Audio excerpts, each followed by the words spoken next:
يا الله. غلط فہمی ہے، وہ سمجھتا ہے کہ دنیا مزے اڑانے کی جگہ ہے، یہاں ہم مزے اڑانے کے لیے آئے ہیں، خواہشات پورا کرنے کے لیے آئے ہیں، زندگی مزے اڑانے کے لیے ہے۔ یہ انسان کی نادانی ہے۔ بنانے والا کہہ رہا ہے کہ یہ میں نے امتحان کے لیے بنائی ہے، دنیا امتحان کے لیے بنائی ہے، اور اس دنیا میں تمہیں امتحان دینے کے لیے بھیجا ہے۔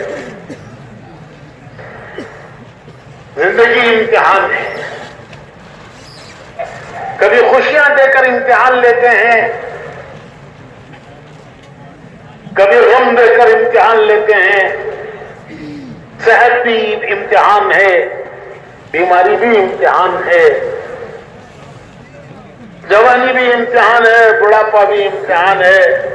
کبھی حالات اچھے لا کر امتحان لیتے ہیں، کبھی حالات بگاڑ کر امتحان لیتے ہیں، سب کا لیتے ہیں۔ دینداروں کا بھی لیتے ہیں، بے دینوں کا بھی امتحان لیتے ہیں۔ یہ نہیں ہے کہ صرف گناہگاروں کا امتحان ہے، دینداروں کا بھی امتحان ہے۔ اچھوں کا بھی امتحان لیتے ہیں، بروں کا بھی امتحان لیتے ہیں۔ نبیوں کا امتحان لیا، نبیوں کو امتحان سے گزارا کہ یہ امتحان کی جگہ ہے۔ حضرت ابراہیم علیہ السلام اللہ کے خلیل ہیں، ان کو اللہ نے اپنا خلیل پکارا کہ زمین پر میرا دوست ابراہیم۔ فرشتوں سے اللہ کہتے ہیں خالق کائنات، کوئی بڑا آدمی کہہ دے یہ میرا دوست ہے، فلاں آدمی میرا دوست ہے، تو وہ خوشی سے پھولے نہیں سماتا کہ دیکھو فلاں نے مجھے اپنے دوست کہا ہے۔ اور یہاں خالق کائنات، رب کائنات فرشتوں سے کہہ رہے ہیں کہ زمین پر میرا دوست کون؟ ابراہیم۔ کتنا بڑا مقام ہے، لیکن دوست کو بھی امتحان سے گزارا، امتحانوں سے گزارا، ایک نہیں کئی امتحانوں سے گزارا۔ قرآن کریم میں ہے وَإِذِ ابْتَلَىٰ إِبْرَاهِيمَ رَبُّهُ بِكَلِمَاتٍ فَأَتَمَّهُنَّ وَإِذِ ابْتَلَىٰ إِبْرَاهِيمَ رَبُّهُ بِكَلِمَاتٍ فَأَتَمَّهُنَّ، ہم نے ابراہیم کو امتحانات سے گزارا۔ ابتلا کہتے ہیں آزمائش، جس سے آزمایا جائے۔ اللہ پاک فرماتے ہیں ہم نے امتحانوں سے ابتلا، وَإِذِ ابْتَلَىٰ إِبْرَاهِيمَ رَبُّهُ بِكَلِمَاتٍ فَأَتَمَّهُنَّ، انہیں امتحانوں سے گزارا، اور وہ تمام امتحانات میں کامیاب اترے، پورے کامیاب اترے۔ تو دوستوں کا بھی امتحان لیتے ہیں، صرف گناہگاروں کا امتحان نہیں ہے، دوستوں کا بھی امتحان ہے۔ صحت بھی امتحان ہے، اور بیماریاں لا کر کے بھی امتحان لیتے ہیں۔ حضرت ایوب علیہ السلام بڑے نبیوں میں ہیں، ان کا صبر مشہور ہے، صبر ایوبی محاورہ ہے کہ ایوب علیہ السلام کا صبر، نبیوں میں صبر کرنے والے، ہر نبی کی کوئی ایک خاص صفت وصف ہوتی ہے، ان کی خاص صفت تھی صبر۔ تو صبر ایوبی، انہیں اللہ نے امتحان بیماریوں میں ڈال کر امتحان لیا، بیماریاں بڑھ گئی تو وہ آبادی سے نکل کر ایک پہاڑ کے غار میں انہوں نے بیماری کے دن گزارے۔ وہ ان کے لیے آئی سی یو تھا، جیسے ہسپتالوں میں آئی سی یو ہوتے ہیں، بیماری بڑھ جاتی ہے تو آئی سی یو میں رکھتے ہیں، کہتے بھائی آئی سی یو میں ہے، کیا مطلب کہ بہت بیماری بڑھ گئی ہے۔ ایوب علیہ السلام کا ICU تھا پہاڑ کا غار، بستی سے باہر. وہاں انہوں نے بیماری کے دن گزارے. سب نے ساتھ چھوڑ دیا، بیٹوں نے بھی ساتھ چھوڑ دیا. جب حالات اچھے ہوتے ہیں سب ساتھ دیتے ہیں، جب حالات بگڑتے ہیں تو سب ساتھ چھوڑ دیتے ہیں. تو بیٹوں نے بھی ساتھ چھوڑ دیا. ایک بیوی اکیلی تنہا وہ اس غار میں ان کی تیمارداری کرتی رہی، ان کی خدمت کرتی رہی. جب بیماری بہت بڑھ گئی، تکلیف بڑھ گئی، تو انہوں نے اللہ کو پکارا. ونادى ایوب، ایوب علیہ السلام نے اللہ کو پکارا. ربی انی مسنی الضر وانت ارحم الراحمین. اے میرے اللہ، اس بیماری میں میری تکلیف بہت بڑھ گئی ہے، مجھے اس بیماری میں بہت تکلیف پہنچائی ہے، اور تو بڑا رحم کرنے والوں کا رحم کرنے والا ہے، بڑا رحم کرنے والا ہے، ارحم الراحمین ہے. تو جواب آیا، جواب دعا کا جواب آیا. ایوب، وہ سامنے کے پہاڑ میں ٹھوکر مارو. جب انہوں نے اس پہاڑ میں ٹھوکر ماری تو ایک چشمہ اپلا، وہاں سے ایک چشمہ نکلا.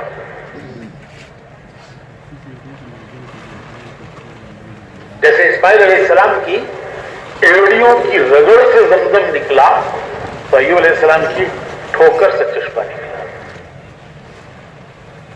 اور اللہ تعالیٰ نے حکم دیا کہ اس چشمے سے نہاؤ اور اس کا پانی پیو.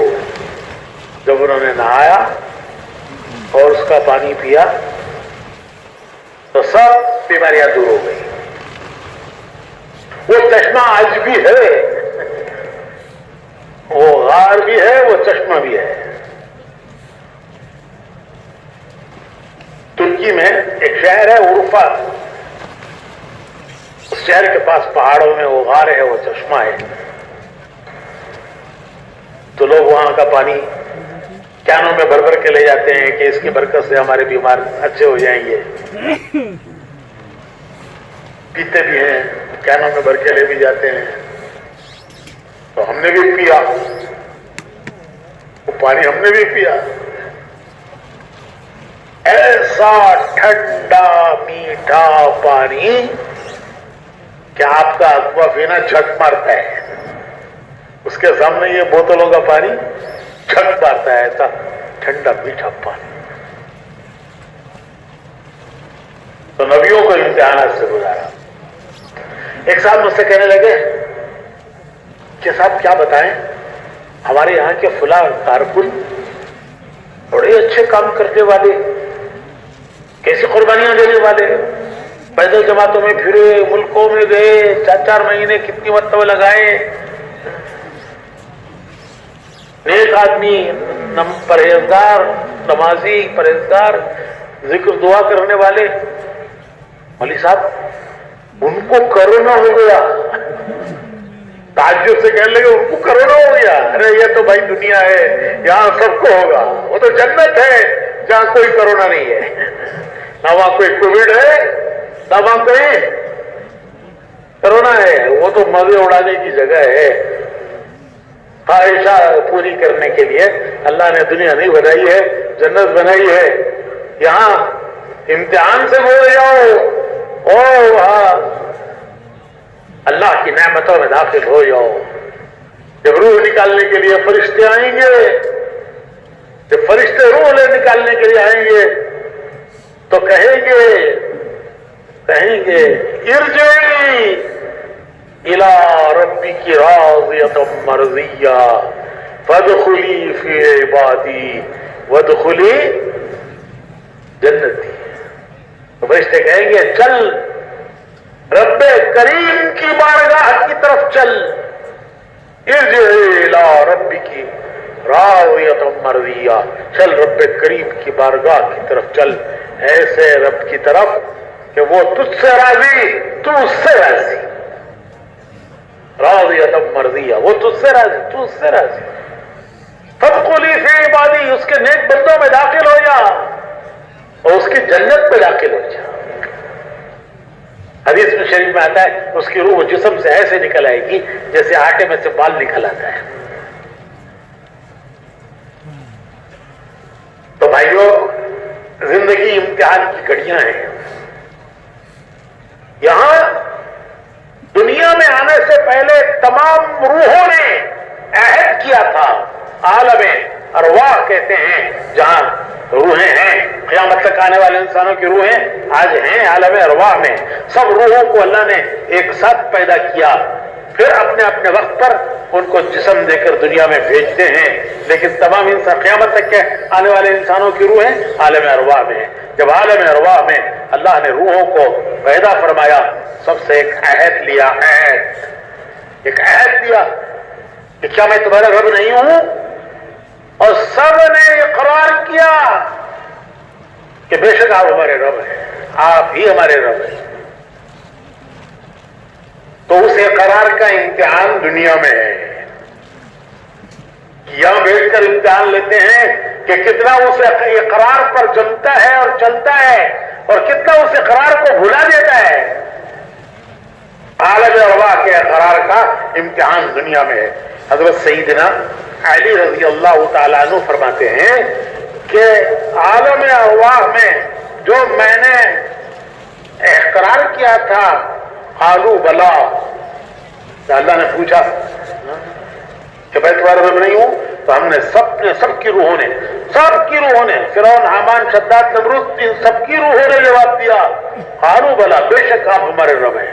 تو حضرت علی فرماتے ہیں کہ وہ جو میں نے عالم ارواح میں اللہ سے عہد کیا تھا کہ بے شک آپ ہمارے رب ہیں، وہ مجھے ایسے یاد ہے جیسے میں نے کل کہا ہو۔ جیسے کل کی کہی ہوئی چیز آدمی کو یاد رہتی ہے، وہ بھولتا نہیں ہے۔ تو حضرت علی فرماتے ہیں کہ میں نے عالم ارواح میں جو اللہ کے سوال پر کہ کیا میں تمہارا رب نہیں ہوں، جو میں نے جواب دیا تھا کہ بے شک آپ ہمارے رب ہیں، قالوا بلا، تو وہ قالوا بلا مجھے ایسا یاد ہے جیسے میں نے کل کہا ہو۔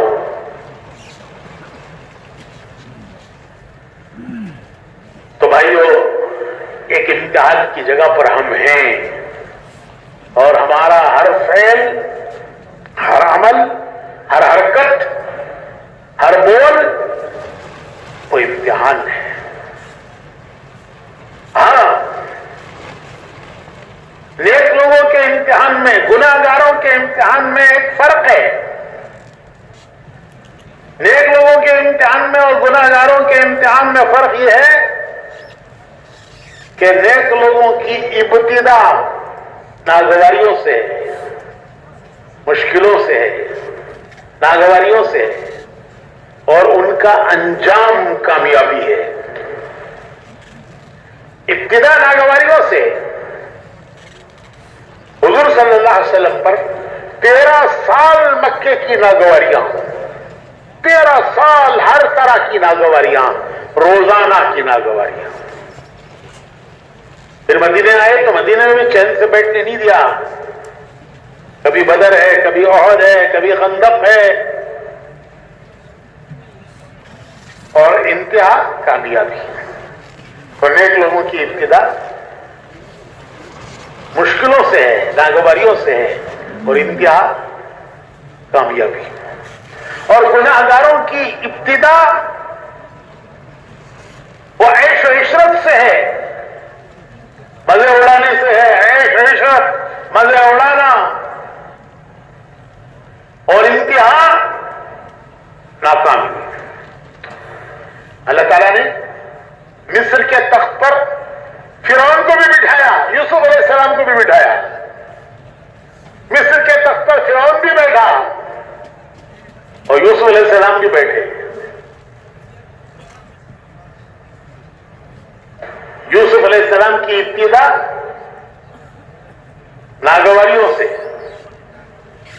گھر سے نکالے گئے، بھائیوں نے ترکیب کر کے گھر سے نکالا، قافلے کے ہاتھ بیچا، مصر میں لائے گئے تو ان پر الزام لگا، حالانکہ الزام لگانے والی خود ملزم تھی، لیکن الزام ان پہ لگایا اور ان کو جیل خانے میں ڈالا۔ 10 سال یوسف علیہ السلام نے جیل خانے میں گزارے ہیں۔ کتنے سال؟ 10 سال کیسی داغیداریوں سے گزرے ہیں۔ باپ چھوٹے، ماں چھوٹی، گھر چھوٹا، پردیس پہ لا کر غلام بنا کر بیچے گئے، اتنا بڑا الزام لگا، پھر جیل میں ڈالے گئے، 10 سال کی جیل، 10 سال گزارے ہیں، اور کوئی کیس نہیں، کیس کی کوئی تاریخ نہیں کہ کب ان کا مقدمہ لیا جائے گا، کب ان کے مقدمے کی تحقیق ہوگی، کب مقدمہ لیا جائے گا، تحقیق ہوگی۔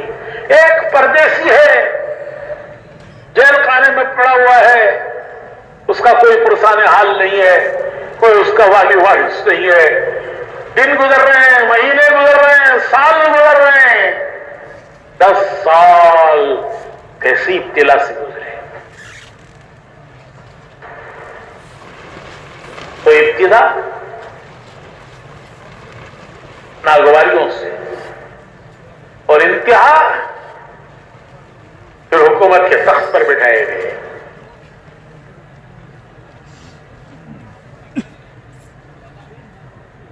قحط کا زمانہ ایسا آیا کہ پورے عرب میں کہیں اناج نہیں ملتا تھا، صرف مصر میں اناج ملتا تھا۔ انہوں نے انتظام ایسا کیا کہ پہلے جو 7 سال اناج نکلا اس کو بالیوں میں رکھا، اور جتنی چیز ضرورت ہوتی تھی اتنا نکالتے تھے۔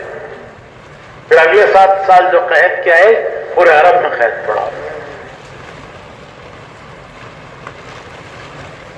اناج صرف مصر میں ملتا تھا، لوگ اناج لینے کے لیے مصر آتے تھے۔ ان کے گھر پر بھی حالات آئے، گھر پر حالات آئے۔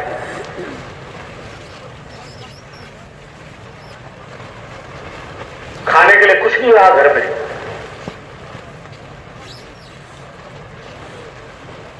تو ان کے ابا نے کہا جاؤ مصر میں اناج ملتا ہے، وہاں سے اناج لے کر آؤ۔ تو اناج لینے کے لیے مصر آئے۔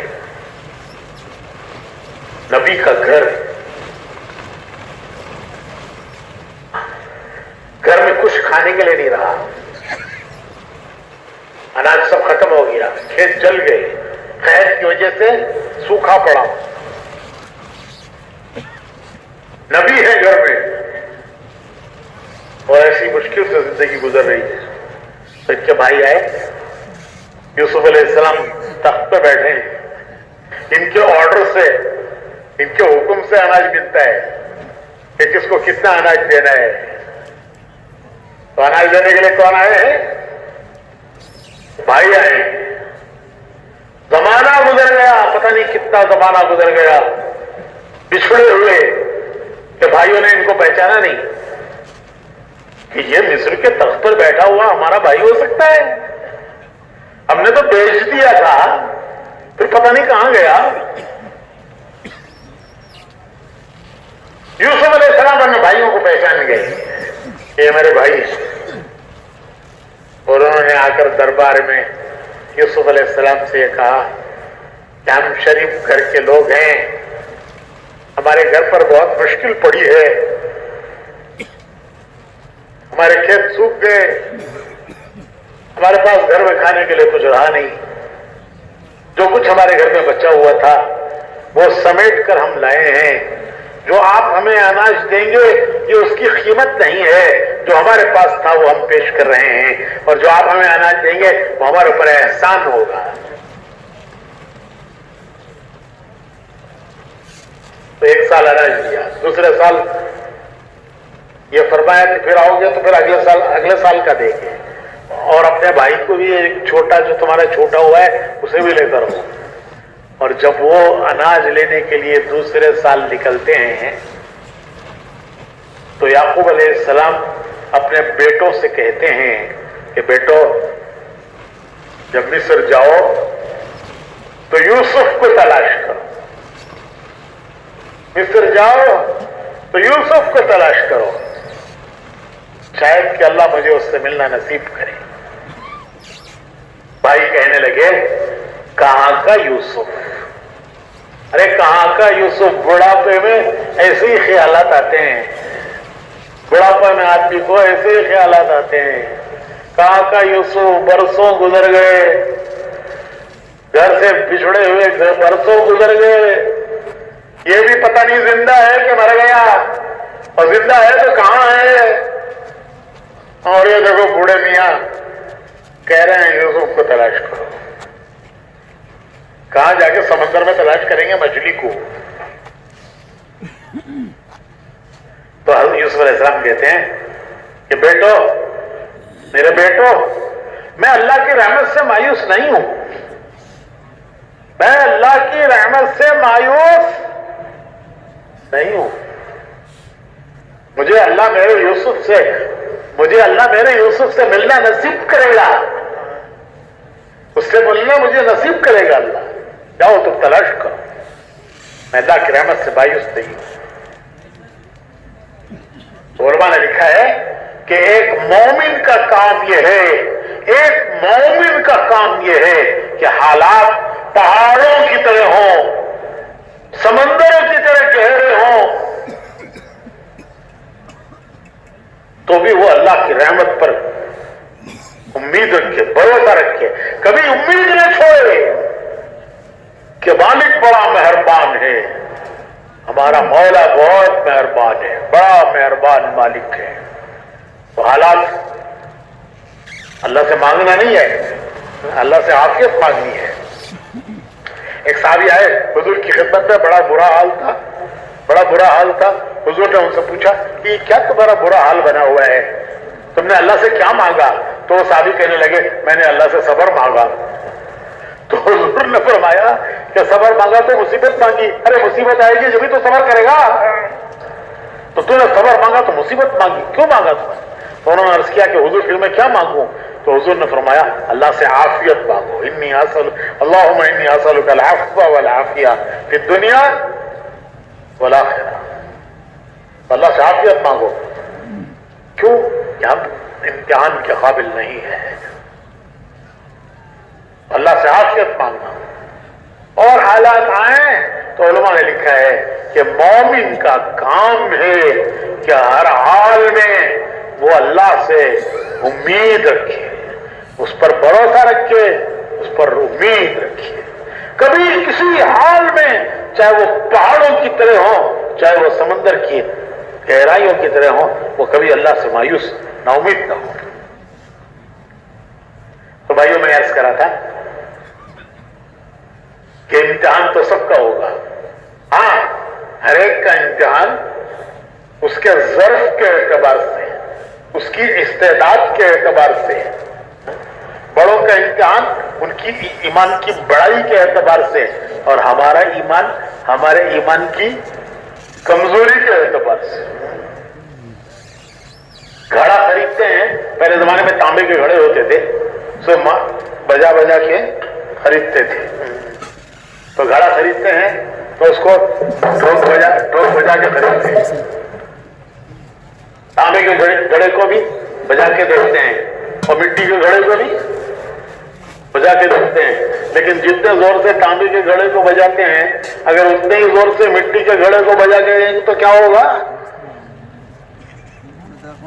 جتنے زور سے تانبے کے گھڑے کو بجا کے دیتا ہے، اگر اتنے ہی زور سے مٹی کے گھڑے کو بجائیں گے تو کچھ بھی نہیں بچے گا، گھڑے طرح بجائے گا، بچے گا ہی نہیں کچھ۔ تو اللہ پاک بھی بجاتے گئے، بجا کے دیکھتے ہیں، ہر ایک کو اس کے ظرف کے اعتبار سے، ہر ایک کو اس کے ظرف کے اعتبار سے۔ بڑوں کا امتحان بڑا تھا، ہمارا امتحان مٹی کے گھڑے کا امتحان ہے، لیکن ہے امتحان تانبے کے گھڑے کا بھی اور مٹی کے گھڑے کا بھی۔ تو نیکوں کے امتحان میں